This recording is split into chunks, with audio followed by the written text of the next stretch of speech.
Organizado por José Luis Tullo, por el editor y escritor, sobre todo es un apasionado del aforismo, y precisamente hoy no puede asistir porque está en un encuentro nacional en Madrid, pues con figuras importantes como Manuel Neila, como Carmen Canet, Ricardo Vizcanes, y él es también el que ha conseguido, digamos, en la biblioteca virtual Miguel de Cervantes introducir un apartado específico del aforismo, así que bueno, él es el promotor de estos encuentros humanísticos. Hoy tenemos el privilegio de contar con la presencia de Mireia Valls para hablarnos, como reza el título de la charla, sobre la cábala en el Renacimiento, aunque ya me anunció en conversación telefónica el otro día que va a hablar también un poco sobre, como dice el título de este libro, esta es la segunda parte de este libro, la presencia viva de la cábala, porque no es algo que nació en la Edad Media, pero bueno, sigue teniendo su presencia hasta hoy. Yo no soy nada ducha en la materia, así que directamente le voy a dar la palabra a Arella. Yo estoy deseando escucharla para poder hablar sobre un tema sobre el que creo que conocemos poco, y además lo que conocemos pues está un poco casi mediatizado o muy simplificado, con lo cual cuando simplificas un tema, pues evidentemente de verdad pues te quedas con muy poco, ¿no? Yo, vamos, siempre eso nos habían explicado, como el tema es la cábala del Renacimiento como un fenómeno cultural, bueno, más que cultural, ¿no?, en el que el hombre pasa a ser el centro del universo, y eso ya parece, ¿no?, como a poner en el centro del universo al hombre que se eliminan algunas creencias más mágicas, ¿no? Se elimina la alquimia, sin embargo vemos que, como nos va a contar ahora Mireia, pues esos elementos también aparecen en este humanismo del que vamos a hablar, ¿no? Yo, por lo poco que he leído de la cábala, es un culto profundamente arraigado en los textos de las escrituras del hebreo, que era la lengua usada para hablar con Dios, usada por Dios para dirigirse al hombre. Y como también me comentó Mireia, se desarrolló en España en la Edad Media, y fue precisamente la expulsión de los judíos por los reyes católicos lo que hizo que se desplazara al resto de Europa, ¿no? Y bueno, yo primero voy a presentar a Mireia, que ella es barcelonesa, residente actualmente en Mallorca, y es, entre otras cosas, director de la revista Símbolos, Arte y Cultura Gnosis, fundada por Federico González, que es el coautor de este libro. Esta revista fue fundada en 1991 y, según esta en su presentación, asume la idea de una tradición primigenia y universal de la que las distintas tradiciones han derivado, aunque su vinculación más específica es con la herencia oficiada por el dios Hermes. Por eso se habla de, bueno, ¿no?, la palabra hermetismo viene precisamente del dios Hermes, ¿no? La etimología siempre nos da la clave de todo, ¿no? Y Mireia Valls ha sido también directora del Centro, bueno, no sé si sigue siendo, directora del Centro de Estudios de Simbología de Barcelona. Ya no, que está Está cerrado. cerrado. Integrante del grupo teatral La Colegiata, que fue fundado en 2007 también por Federico González Frías, en Barcelona, en el seno de ese Centro de Estudios de Simbología, como una nueva posibilidad de difundir el conocimiento de los símbolos universales y su significado a través del teatro y de las artes escénicas. Como escritora ha publicado numerosos libros: Mujeres herméticas, voces de la sabiduría en Occidente, en 2007, Viaje en pos de un destino, en 2009, también en Barcelona, también, Islas simbólicas, Montjuïc, Mallorca, Buda, en 2009, La Barcelona subterránea, en 2012, Las 7 colinas de Barcelona, en 2015, Las diosas se revelan, en 2017, y con Federico González en estas dos obras monumentales, ¿no?, Presencia viva de la cábala y Presencia viva de la cábala 2, la cábala cristiana. Y ha colaborado también en otros libros, en El Mes Barcelona, Festival de Monólogos, y en la colección Aleteo de Mercurio de la editorial Libros del Innombrable también ha publicado La Máscara Real y su simbólica, y Las diosas se revelan, en colaboración con Lucrecia Herrera. También he visto que dirige el Ateneo de Agartha, yo no he escuchado tampoco ese nombre, un nombre que hace referencia al centro subterráneo que protege la esencia de la doctrina, ¿no? Y sigue transmitiendo desde la necesidad de cumplir un destino al que se está ligado por el Dios que une el cielo con la tierra, que es Hermes, ¿no? Bien, también lleva la, bueno, eso, no sé si la sigue llevando, la cuestión temática la caracola, la mujer y el simbolismo femenino, y colabora, como he dicho, estrechamente en la dirección de la colección Aleteo de Mercurio de libros del innombrable. Y además de dedicarse a la escritura como miembro activo de esa escuela, pues ha impartido clases, cursos, talleres, como este que nos va a impartir ahora. Y nada, yo simplemente le doy la palabra y os vuelvo a agradecer que estén aquí acompañándolo y te cedo a ti la palabra. Pues muchas gracias, Elena. Y muy contenta de estar aquí ahora con todos vosotros, aquí en esta ciudad tan bonita y con tanta historia, ¿no? Y tan llena de cultura. Hablabas del dios Hermes y la verdad es que nos ha hecho mucha gracia porque en un día y medio que hace que estamos aquí hemos encontrado unos cuantos Hermes, y justo el último ahora al girar aquí en la calle Velázquez, ¿no? Hay un mosaico donde estaba ahí Hermes con una bandeja ofreciéndole a una mujer unos frutos, o sea que aquí está, tenemos la foto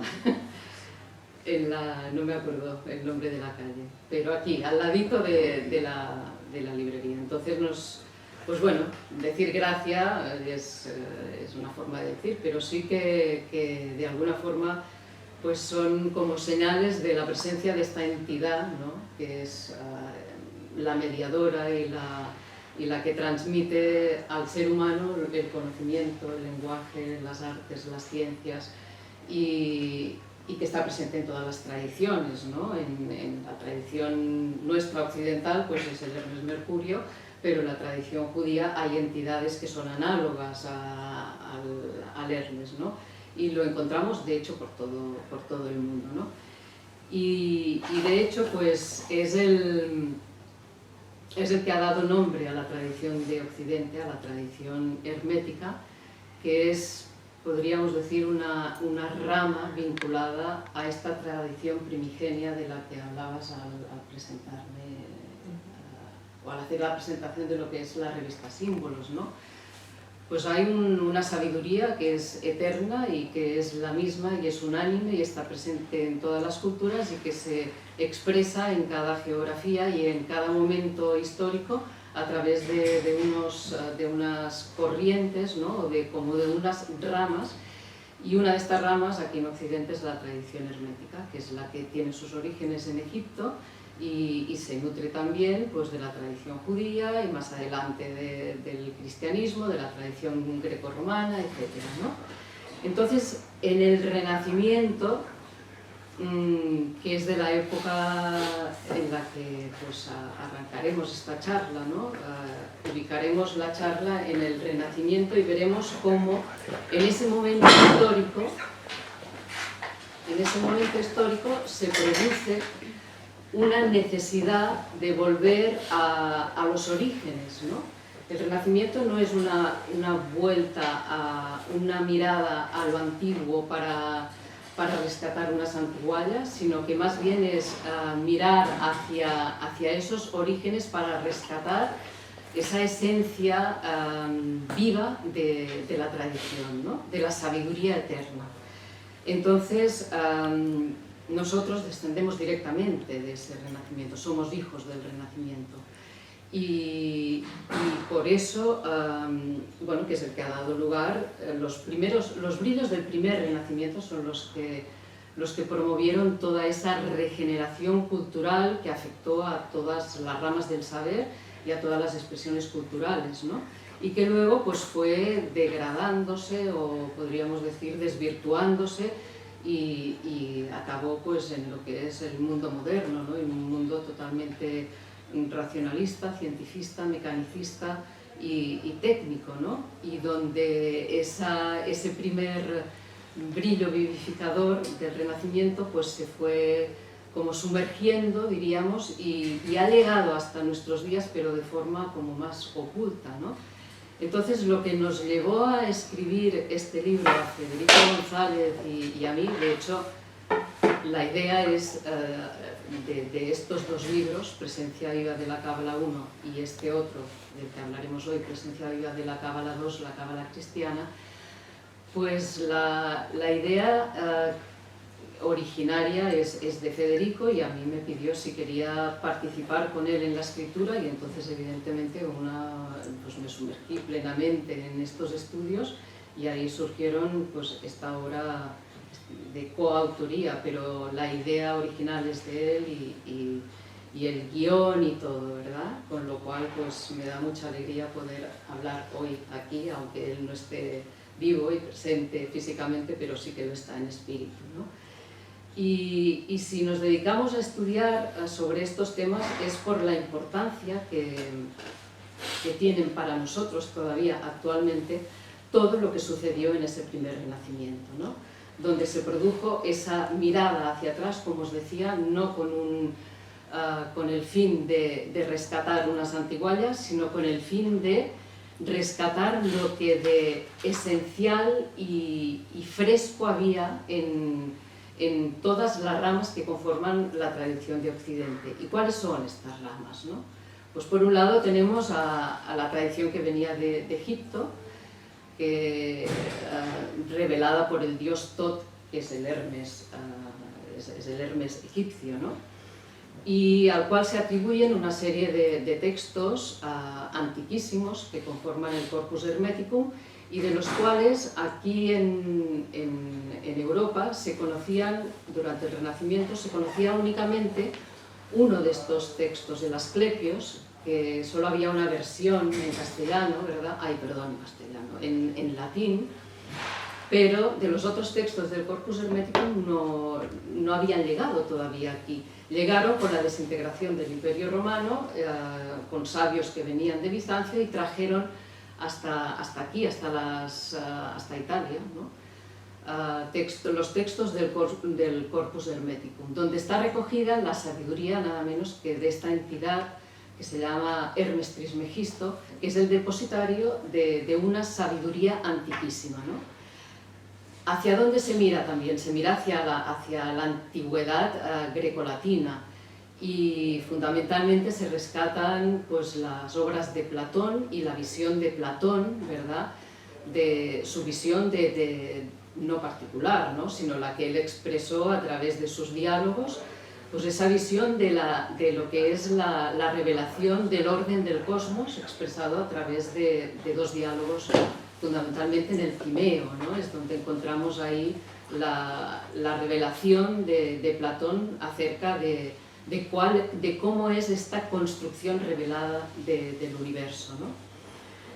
Y luego, pues claro, todos los descendientes de Platón, los neoplatónicos, ¿no? Porfirio, Plotino, Jámblico, acabando con Proclo, todos estos autores son los que mantuvieron en Grecia, ¿no? Durante siglos, y luego, Proclo ya vivió, sí, también en Grecia, ¿no? Son los vivificadores de esta sabiduría expresada a través de la tradición griega, ¿no? Y esto en el Renacimiento, pues, llegan también los textos de Platón, y hay un autor muy destacado que es Marsilio Ficino, que es el que se pondrá a traducir tanto las obras de Platón como las obras del Corpus Hermeticum, ¿no? Este Marsilio Ficino, que fue el director de la Academia Platónica refundada por Cosme de Medici, recibió estos textos, estaba traduciendo a Platón, pero cuando recibió los del Corpus Hermeticum se entregó en cuerpo y alma, porque además a Cosme de Medici le interesaba también muchísimo, y digamos que él fue el revivificador de toda esta sabiduría antigua, pero la trajo a su tiempo, y para él esa sabiduría estaba viva. Entonces no eran unos conocimientos muertos, sino que eran unos conocimientos que le hablaban a uno de cómo es el orden universal y de cómo es el orden interno del ser humano, porque hay una perfecta correspondencia o analogía entre el macrocosmos y el microcosmos, ¿verdad? Y también, hablando de esta mirada hacia la antigua Grecia, se volvieron a vivificar los textos de Orfeo, de ese poeta tracio, ¿no? del cual habían llegado únicamente los himnos, pero Marsilio Ficino también fue un traductor de esos textos, y él se dice que cantaba, ¿no? Y bailaba mientras invocaba estos himnos, iba tocando un arpa, ¿no? La lira de Braccio, creo que se llamaba, y así pues él fue creando todo un ambiente mágico teúrgico en esa corte de Cosme de Medici. O sea, que se dio mucha importancia también a la magia natural, cosa que a finales de la Edad Media pues ya estaba como muy rigidizado, ¿no? La Edad Media fue una edad muy rica y tuvo muchos brillos también, pero hacia el final, como todo es cíclico, se fue volviendo rígido, ¿no? Todo, y el Renacimiento vino a renovar toda esa fuente sapiencial, ¿no? Entonces la magia natural, que es la investigación experimental acerca de los principios de la filosofía, ¿no? Pues tomó un nuevo brillo y brío durante el Renacimiento, y Ficino es uno de los seres que contribuyó a ello, ¿no? Y estoy hablando primero en lugar de la Cábala, estoy hablando de las otras corrientes que se revivificaron en el Renacimiento, ¿no? Y la Cábala es otro de estas corrientes que en el Renacimiento adquieren una fuerza muy grande, ¿no? Y aquí es donde nos detendremos un momentito a ver, pues así, someramente, qué es la idea, qué es la Cábala, ¿no? Qué significa la Cábala, y luego ya volveremos a este momento histórico, ¿no? del Renacimiento. La Cábala, propiamente, lo que es la expresión más interior y por tanto esotérica, aunque esta palabra hoy en día esté muy maleada. Esotérico significa lo interior y lo oculto, ¿no? Lo más interno. Entonces es la vertiente esotérica de la tradición judía, es su metafísica, ¿no? Es cómo se expresa su metafísica. Y se dice que fue revelada la Cábala a Moisés en el monte Sinaí, en ese primer ascenso que tuvo, en el que conversó directamente con la deidad. Allí le fueron revelados los secretos más profundos del universo, y cuando Moisés desciende se encuentra con el pueblo que está distraído y adorando a otro ídolo, pues como uno cuando sale aquí ve cómo está el personal de distraído hoy en día, ¿no? y bien poco interesado por todos aquellos conocimientos que le pueden hablar de sí mismo y le pueden dar las claves para la auténtica liberación. Pero así son las cosas y así es el ser humano, ¿no?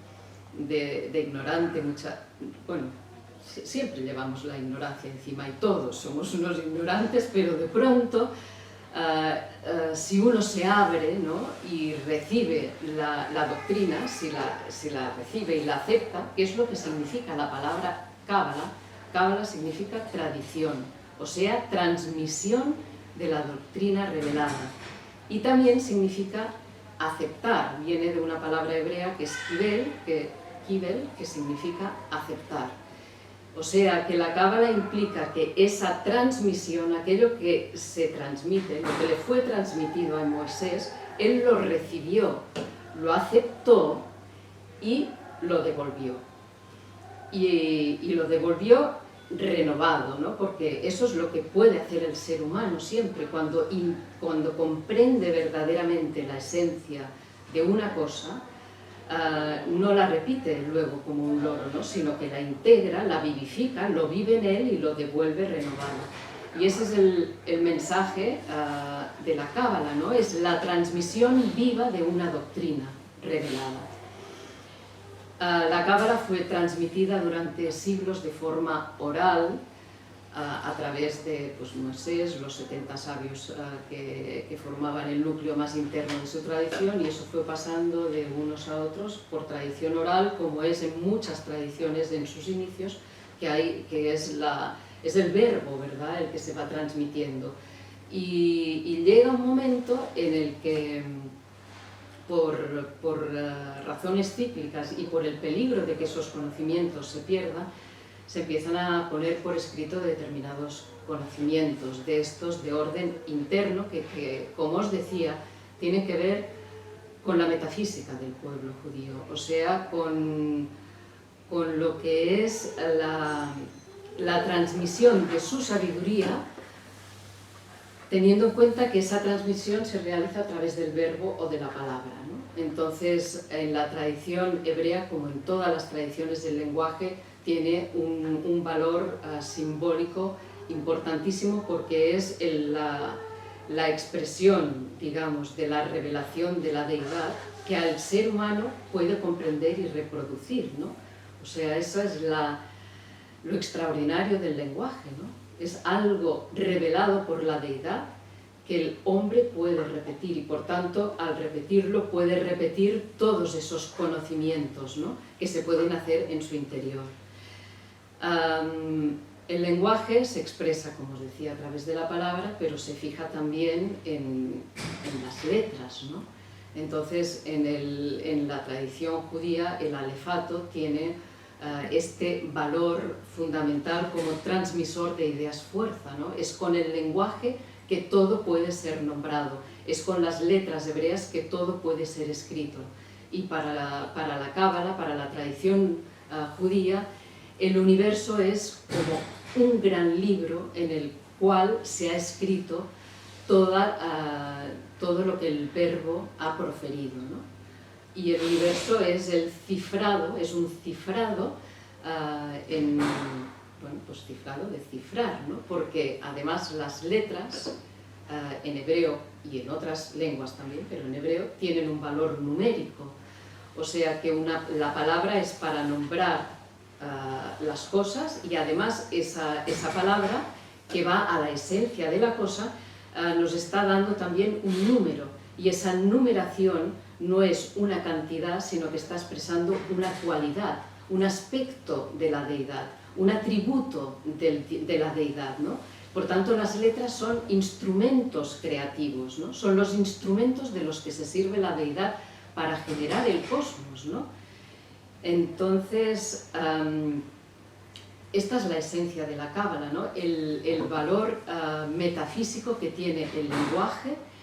Y por otro lado, en la Cábala lo que se va fijando a lo largo de los siglos es un símbolo fundamental, que es el del árbol de la vida, sefirótico, que es un diagrama conformado por 10 esferas, numeradas, valga la redundancia, del 1 al 10, que además tienen unos nombres que son nombres de poder, porque son los nombres de Dios, ¿no? Y que son, pues, análogos a las por ejemplo, a la tetractis pitagórica, ¿no? O sea, Pitágoras, su filosofía, podríamos decir, está basada en la tetractis, que es un esquema también simbólico numérico formado por 10 puntos, ¿no? Y en esos 10 puntos se dice que está contenida toda la revelación de lo que es el universo, ¿no? Desde su principio, que es el 1, a todo su despliegue, que es el número 10.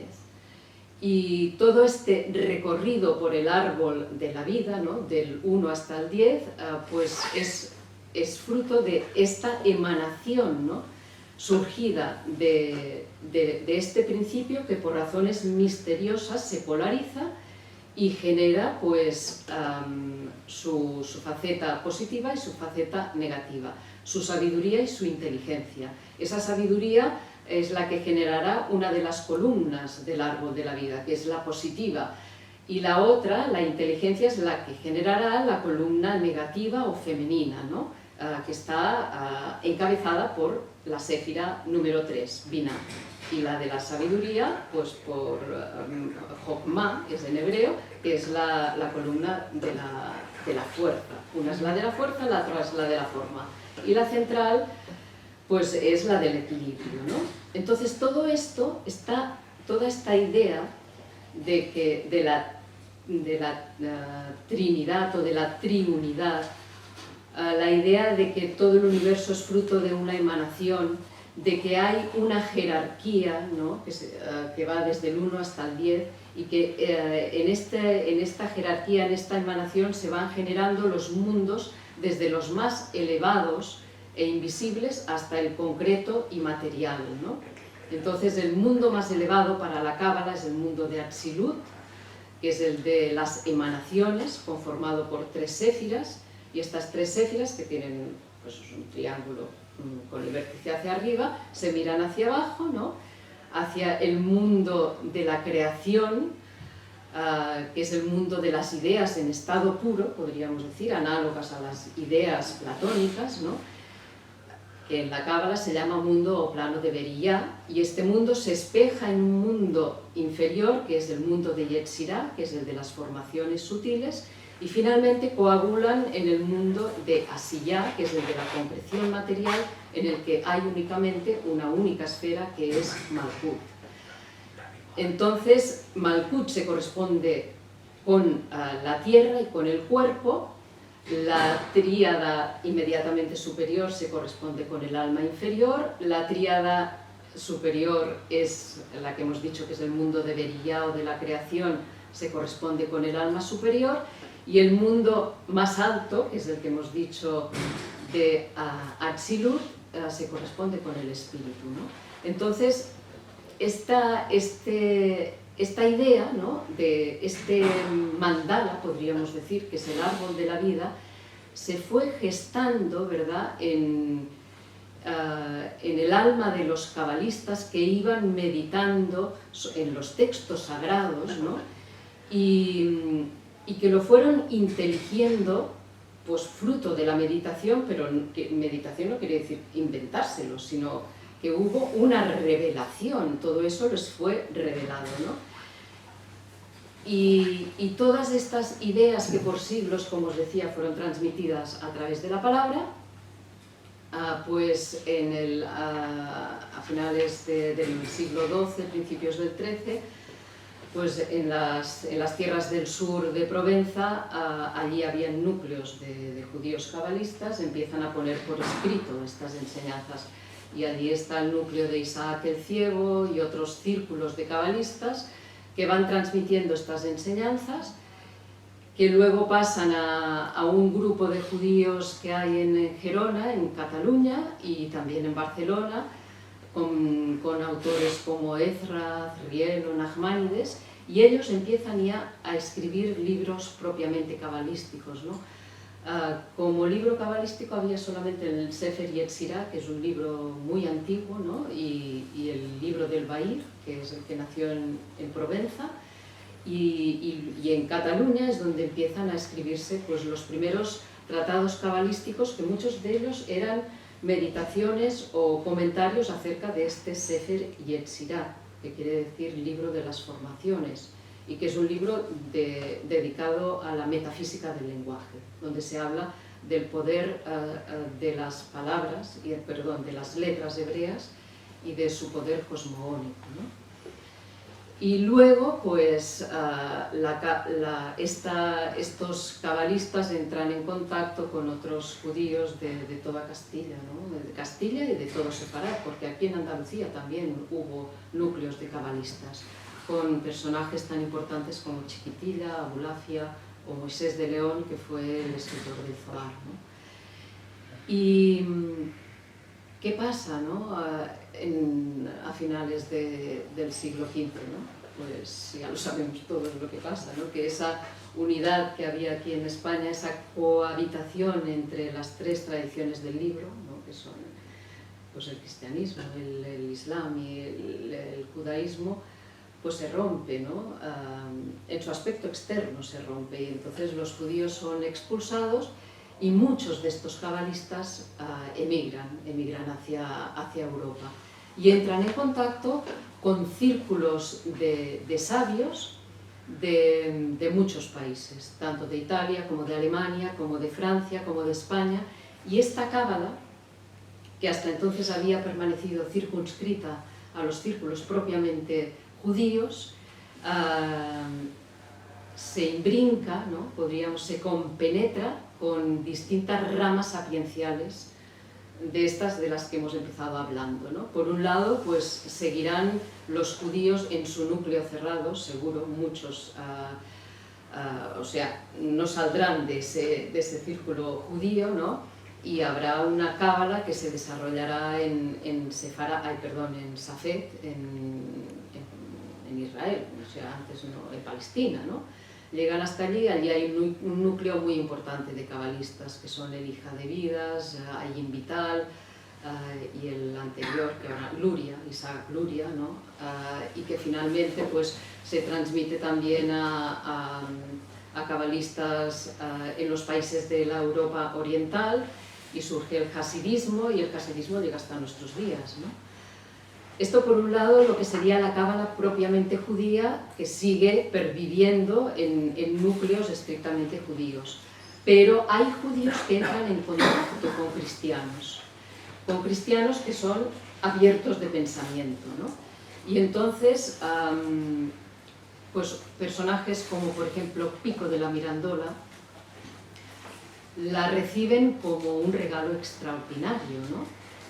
Y Pico pues es el que podríamos decir da origen a lo que será la cábala cristiana, que luego se expresará en otros autores también de Italia y también de Alemania y en Francia. La cábala que se desarrolla en Francia es propiamente una cábala cristiana, muy desarrollada dentro de círculos cristianos que la incorporan y que ven esa unanimidad esencial que hay entre el cristianismo y el judaísmo, ¿no?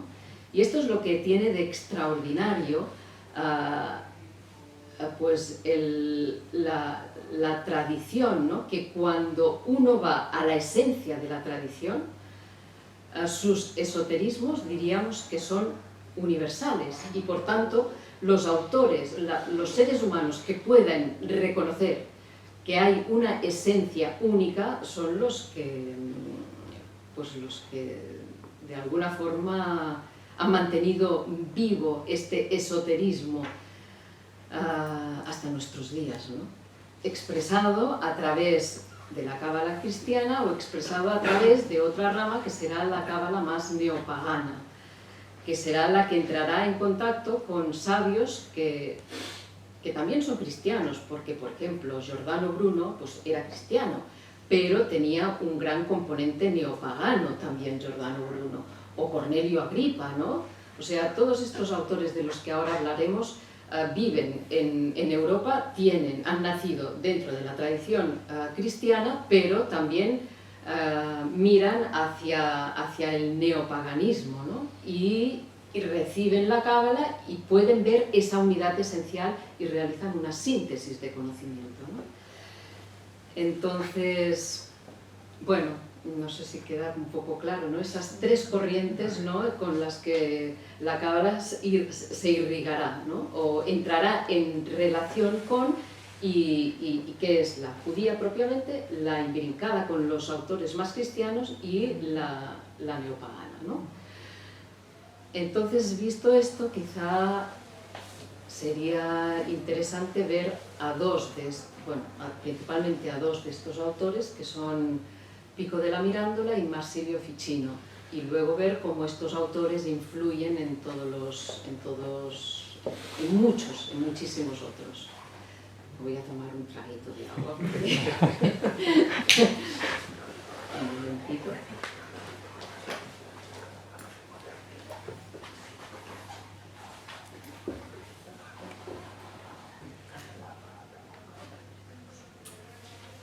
Ahora que bebo agua, me acuerdo, Pico de la Mirandola dice algo tan extraordinario como que, a ver si no me voy a acordar y me lo voy a tener que mirar, porque lo encuentro extraordinario, pero luego no me acuerdo exactamente de cómo lo dijo, y total que lo tengo que ir a buscar. Pero sí, bueno, Pico de la Mirandola fue un hombre que nació en el año 1463, vivió muy poquitos años, 31 años, y ya desde su adolescencia tenía una inclinación innata hacia el conocimiento. Lo único que le interesaba era filosofar. Y él eso lo escribió en su discurso sobre la dignidad del hombre, en el que decía: yo solo estudio por el puro hecho de filosofar, de dedicarme al conocimiento, ¿no? Al cultivo del espíritu y a la búsqueda de la verdad. Es lo que le interesaba, ¿no? No el pecunio, ni el reconocimiento, ni demostrar que sabía mucho. En este discurso sobre la dignidad del hombre, él decía también que él venía a explicar no lo mucho que sabía, sino que él sabía cosas que los otros no sabían y por eso las quería transmitir, porque la tradición es transmisión, y cuando tú recibes una cosa que ves que te da la vida y que te da la posibilidad de conocerte a ti mismo, de conocer el universo y de poder escapar del universo, porque esta es la cosa, ¿no?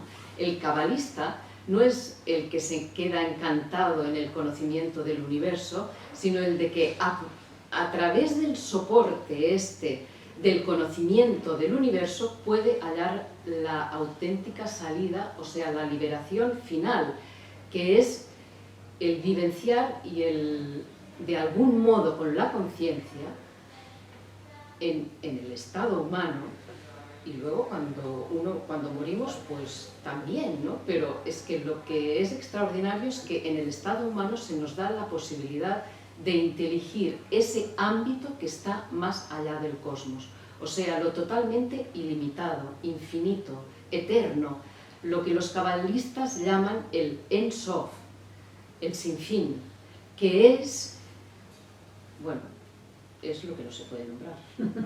O sea, ¿qué voy a decir? Es innombrable. De aquí, claro, yo me voy animando, pero llega un punto que no puedes nombrar lo innombrable. Pero hay la certeza de que todo emana de allí, y que es en el seno de lo innombrable donde se afirma un punto de luz, que es Keter, ¿no? Que es la primera séfira del árbol de la vida. Y a partir de ahí es todo ese despliegue de todo lo que puede ser nombrado. Pero todo lo que puede ser nombrado son los nombres de Dios, que son a través de los cuales se revela y está presente el misterio, este misterio de lo infinito. Bueno, estas son las verdades que han buscado todos los auténticos hombres de conocimiento, sean cabalistas, neopaganos o cristianos. Los auténticos cristianos buscaban esto, ¿no? El origen, o sea, el origen del ser y lo que está más allá del origen, ¿no? Entonces, bueno, volvamos a Pico de la Mirandola, ¿no? Que fue pues un ser totalmente entregado al conocimiento, y de muy joven él estudió filosofía, estudió Platón, fue a estudiar a la Academia Platónica de Cosme de Medici, estuvo estudiando en Mantua, en Bolonia, en Florencia, etc. Y él pues reconoció todo el aporte de Platón y los neoplatónicos, de la magia natural, de Zoroastro y de los caldeos, y de pronto conoció a varios judíos, a Mitridates, a Elía del Médico, a Alemanno. Le enseñaron hebreo, y a algunos le tradujeron, creo que es ahora no me saldrá, Mitridates. Le tradujo el Zohar o textos del Zohar, y le transmitió pues algunos de esos conocimientos más secretos de la Cábala. Y con todo esto, Pico vio esa unidad esencial de las tradiciones, y se escribió las 900 conclusiones cabalísticas, filosóficas y teológicas que pretendía defender delante de un tribunal eclesiástico, ¿no? La famosa disputa que no llegó a realizarse. Pero allí Pico lo que hace es señalar que hay una sabiduría eterna, única y esencial, que se expresa a través de todas estas ramas sapienciales. Y él esto lo quería defender delante de todos aquellos hombres de iglesia, para que se enteraran, ¿no?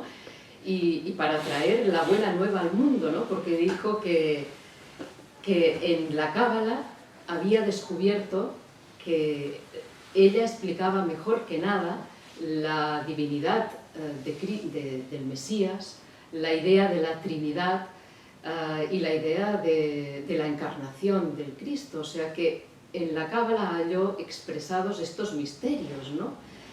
Y por tanto, pues él no pensó sino en que todo esto eran los soportes que le estaban dados al ser humano para que él pudiera hacer lo que quisiera. En el discurso sobre la dignidad del hombre, os acordáis que dice que el hombre es un gran camaleón y que él puede ser lo que él quiera, porque desde el origen, desde que nacemos, la deidad, o hemos nacido con las semillas plantadas en nuestro interior de todo lo que hay en la vida, ¿no? De todo lo que hay en el universo, ¿no? Y en función de aquello que cultivemos, aquello seremos. Si lo que cultivamos son los aspectos inferiores, pues él decía, pues seremos como los vegetales. Si lo que cultivamos es lo sensual, pues seremos animales irracionales. Pero si cultivamos el intelecto, seremos ángeles, no como los ángeles, seremos ángeles, seremos nuestros estados superiores, que es lo que son los ángeles, los estados superiores del hombre. No son unas entidades que están allí con unas alitas a las que tenemos que orar, sino que son los seres superiores, ¿no? Los estados superiores del ser humano. Y si, acaba diciendo, y si no nos conformamos con esto y queremos ir más allá todavía, y nos podemos identificar con el principio de todo esto y trascenderlo. Esto es lo que Pico de la Mirandola transmite en su discurso y es lo que en estas 900 conclusiones, que es un texto que son como pildoritas, ¿no? No es un texto desarrollado, pero él allí da como unas pistas, ¿no? Y esas pistas que da, Bloom las recogen muchos otros autores con los que él se relacionó. En Italia, por ejemplo, pues Francesco Giorgi, que era un monje, ¿no? Era un franciscano, si no recuerdo mal, y se escribió un libro que era de Armonía Mundi, influido por todo lo que recibió de las enseñanzas de Pico, más lo que estudió del pitagorismo y del neoplatonismo. Entonces se escribió esta obra en la que de nuevo está presente la presencia de la cábala, del pitagorismo y del neoplatonismo, ¿no?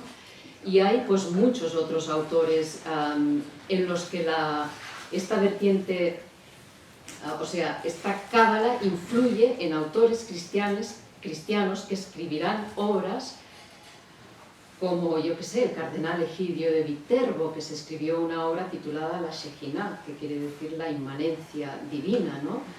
O autores como Giustiniani, Galatino, que lo que hacen es escribir obras por su parte o bien traducir obras del hebreo, porque el hebreo se extendió en esos círculos cultos porque vieron el poder simbólico de esa lengua y entonces muchos cristianos la estudiaron también, ¿no?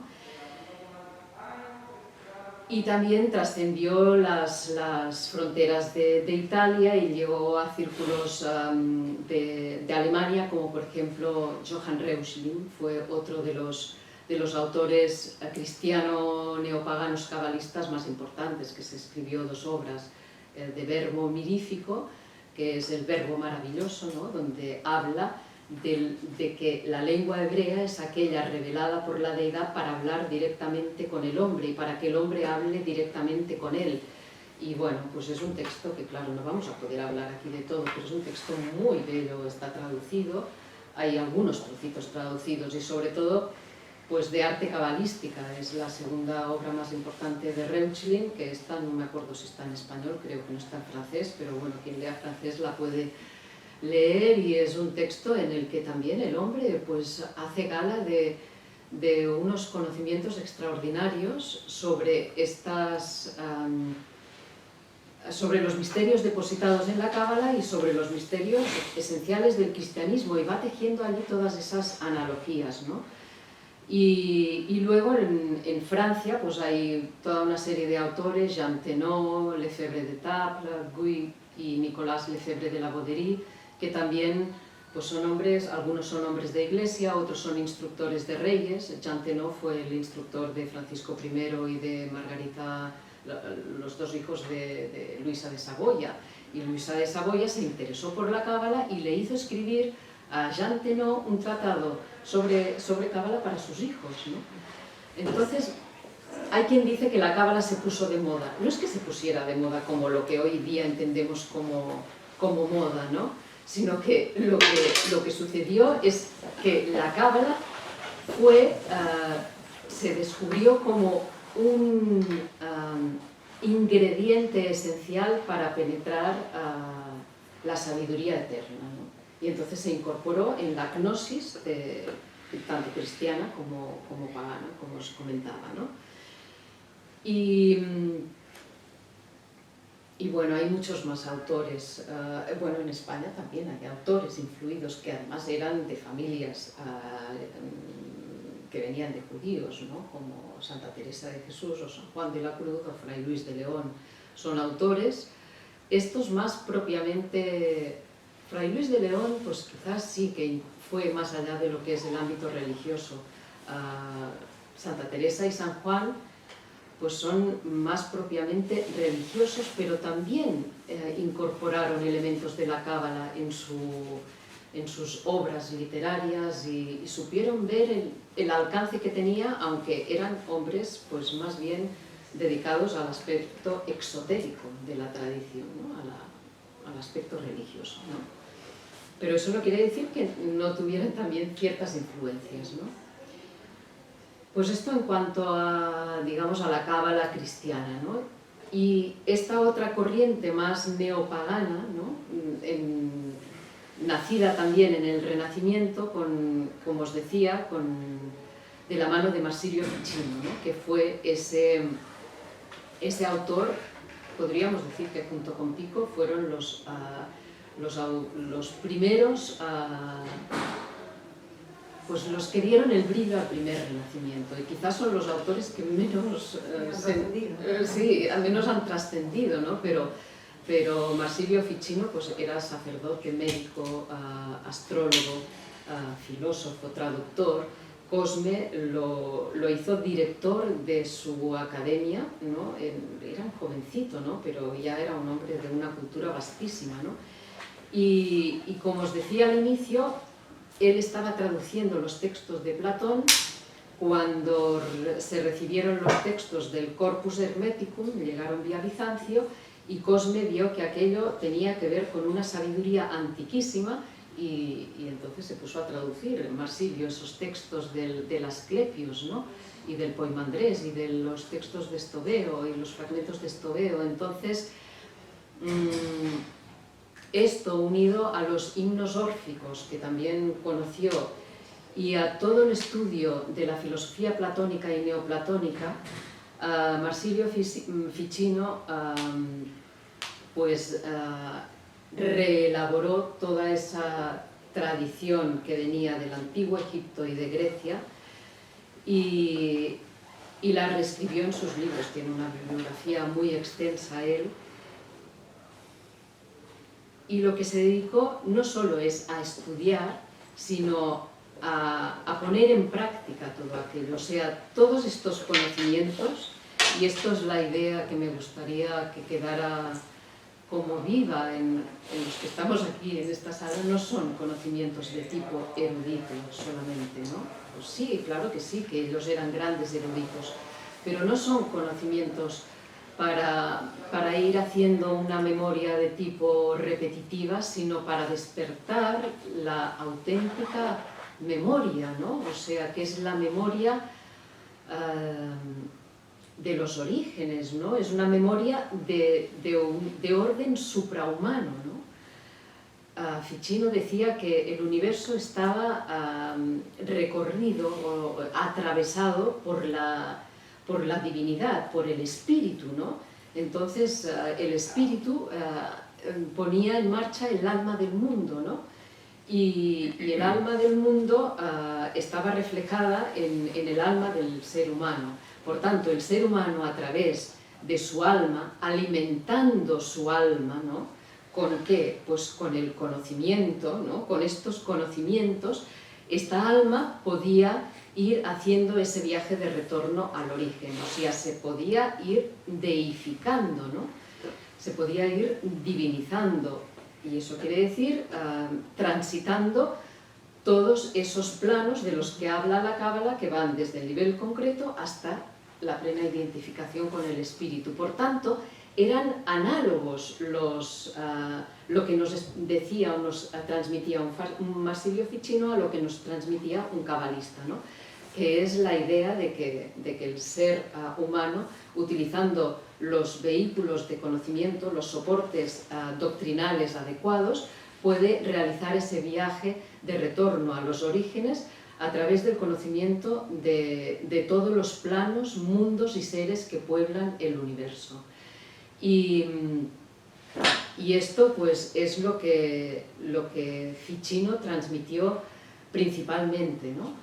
Y esa corriente neoplatónica que él le dio ese empuje, pues la retomaron autores como Giordano Bruno, por ejemplo, o como Cornelio Agripa, ¿no? que fue pues, también un filósofo alemán muy importante. Él era cristiano, pero influenciado por toda esta corriente de la que os he hablado, escribió un libro que tituló Filosofía oculta, que es una síntesis de todas estas ramas, ¿no? Y en este libro de Filosofía oculta lo divide en tres partes, ¿no? Y habla de la magia natural, de la magia celeste y de la magia ceremonial, ¿no? La magia natural para Cornelio Agripa era el conocimiento de todas esas correspondencias o analogías que existían entre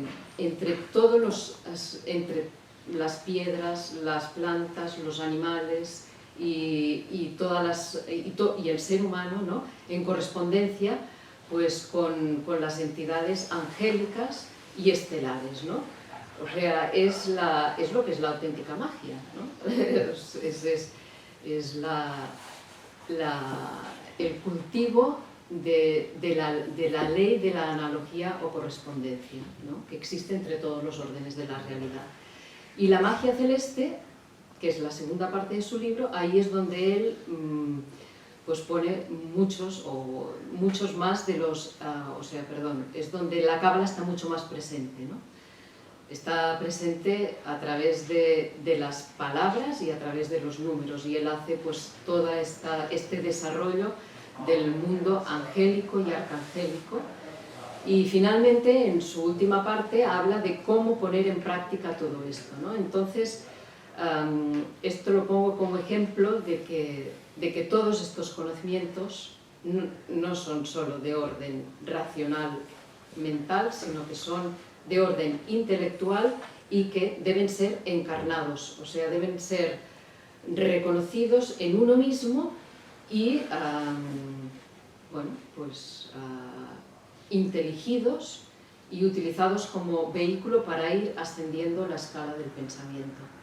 Y esto es lo que el gran aporte tanto de la filosofía de Platón como de la Cábala, ¿no? Propiamente, pues como os dije, a través de toda la metafísica del lenguaje y del árbol de la vida, y de todo lo que aportan todas las gnosis, ¿no?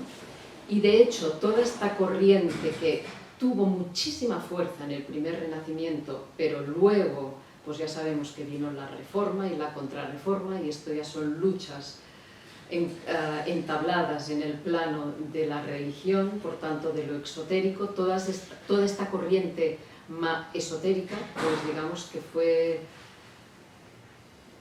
no fue eliminada, porque aquí estamos ahora hablando de ello, y esto puede ser reencarnado por uno mismo actualmente, y por eso escribimos estos libros, ¿no? Para dar testimonio de ello y para que quien se los lea, quien tenga el interés y la paciencia, porque son unos tochos, o sea, son muy gruesos y son libros en los que aquí hay antologías, o sea, hemos ido a las fuentes, hemos hecho citas de todos estos autores de los que ahora os he hablado a toda pastilla, ¿no?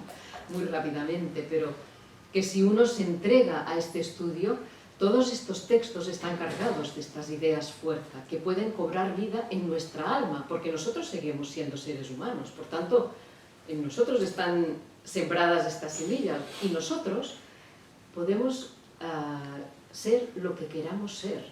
Todavía hoy, ¿no? Siglo XXI, en este mundo caído y olvidadizo y tan ignorante y tan dedicado a lo externo, pues para aquellos que todavía pues, se sientan llamados a conocerse a sí mismos, tienen los soportes para hacerlo, que son los textos que nos legaron estos hombres sabios, ¿no? Y que nosotros pues, hemos retomado y los hemos recibido y los hemos meditado, vivificado y devuelto. O sea que aquí no es solo una antología, sino que también hemos devuelto lo que nosotros hemos conocido, que es lo que Pico de la Mirandola en un momento de su discurso también dice, ¿no? Yo no vengo solamente a repetir lo que sé de Platón, sino lo que ha producido el estudio de Platón en mí, ¿no? Bueno, no lo dice así, esto lo estoy diciendo yo ahora, pero lo dice o sea, él viene a aportar, él dijo que venía a aportar también, y el verdadero filósofo tiene que aportar con sus palabras aquello que ha inteligido, que es algo que no se inventa, sino que se le revela en su interior. Y como es una revelación, es algo que produce un destello en el intelecto y una alegría, o sea, el alma viva cuando se producen estas intelecciones. Yo no sé si pues son las 7.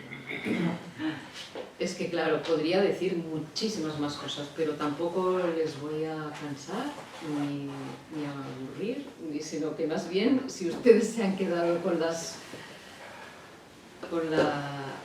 la idea de que la Cábala es un conocimiento vivo y que está vivo todavía hoy en día y que nosotros, pues hablo en nombre de Federico y Igor, ¿no? No éramos, o sea, no somos judíos, que sepamos, igual por herencia sí, pero quiero decir, no, pues somos amantes de la sabiduría, ¿no?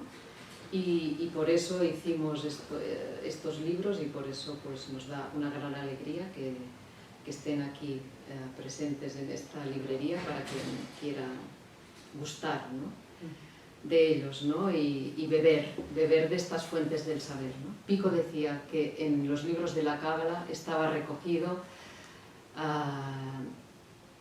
la esencia del intelecto, la fuente de la sabiduría y todos los conocimientos de la ciencia, ¿no? Y bueno, pues eso está ahí para quien quiera gustarlo. Bueno, muchas gracias.